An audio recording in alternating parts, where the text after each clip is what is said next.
Performing or witnessing CPR can be a traumatic experience. We're going to hear now about Paula's story and how you can get support if you've witnessed a cardiac arrest.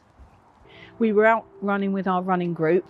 He was right behind me, and then I turned around just to check on him and he wasn't there.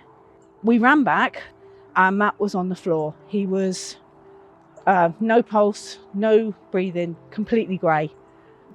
I just remember looking at him and thinking, he's dead and I've lost my best friend, my soulmate.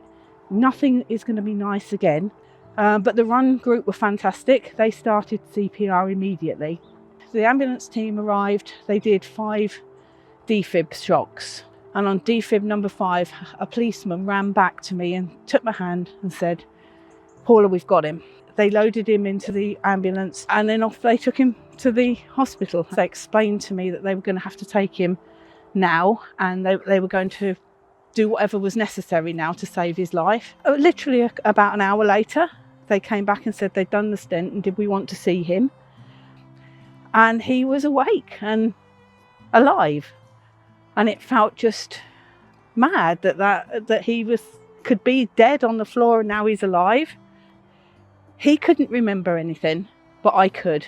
I couldn't get past the trauma of seeing him on the floor, seeing him look dead, and then 3 days later someone gives him back to me and said, he's fixed, you can take him home.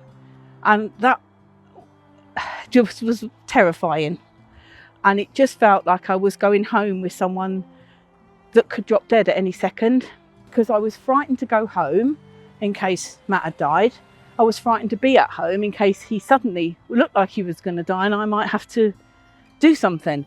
And what advice would you give to people that are in your situation that maybe have witnessed CPR and have got concerns? Oh, I'd say don't do what I did, which was just sit at home worrying about it and not knowing who to contact. The worst thing to do is just sit and overthink it at home, because you literally ruin your own life. We were given a second chance, of life together, and I do feel that the first couple of months I didn't take advantage of that because I was so frightened and I didn't know how to make it work. Yeah. But as soon as I'd met you, and literally it was a light bulb moment, I was able to go home and think, right, I've got this.